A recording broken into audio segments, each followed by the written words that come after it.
Will Liverpool's loss-loathing be enough this season? When Liverpool beat West Ham 3-2 at Anfield 2 years ago, they equaled Manchester City's top-flight achievement of 18 successive wins. It was the last staging post in accumulating 106 points from a possible 108 straddling 2 seasons. There is still a part of the rational brain that wonders how that return is even possible given the nature of football variables over 90 minutes. When they beat the Hammers again at the weekend to record a more modest 7th successive Premier League win, it was the Reds' best run of victories in the competition since that giddy run propelled them to a first title in 30 years. Meanwhile, a Supreme City have won 16 out of the last 18. Liverpool are not just having to go again, but go at full tilt to have an outside chance of capturing a second title. After the win over David Moyes' side, Jurgen Klopp proclaimed the team had to do it.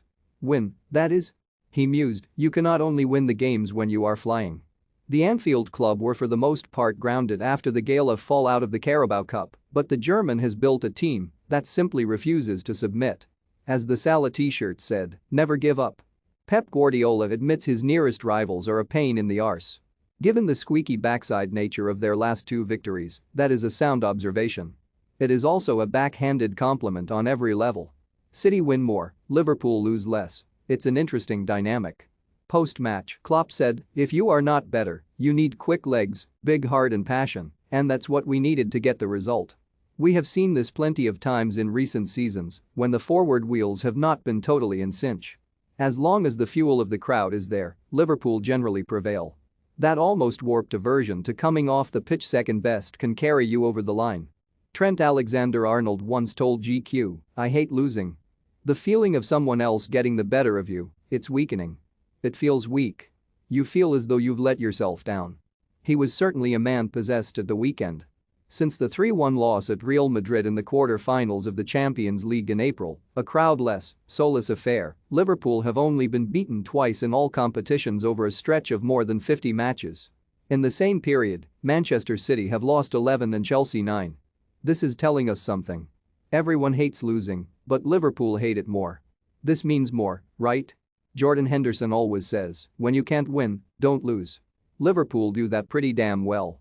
After losing to Fulham at Anfield 12 months ago, they have played 37 league games and only lost to an upwardly mobile West Ham and Leicester City. It was compelling to hear Klopp talk of the reaction at the King Power as the squad struggled to cope with the nature of that reverse. Everyone was hit by it, he lamented. Defeats now have such a funereal, seismic effect because of their rarity. Observers scratch their heads to compute how Liverpool survived certain matches.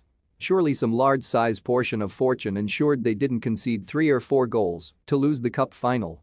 Lanzini, Antonio and Fornals might wonder how they didn't score 3 on Saturday tea time. The high-risk high line has a sound rationale behind it despite what our eyes tell us. The best work is unseen on the training pitch and between the ears. The work with NEURO 11, those Germanic neuroscientists who train the brain, is well documented and adds another layer of resistance to fight against the grain. Given City's sheer brilliance, it's the 1%ers that count more than ever.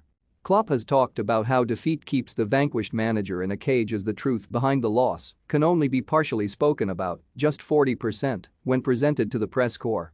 The most difficult thing in my job is to explain a defeat, he says. You have much more questions. Disappointment awaits somewhere at some time. They could move into City's slipstream only for the Etihad engine to pull away.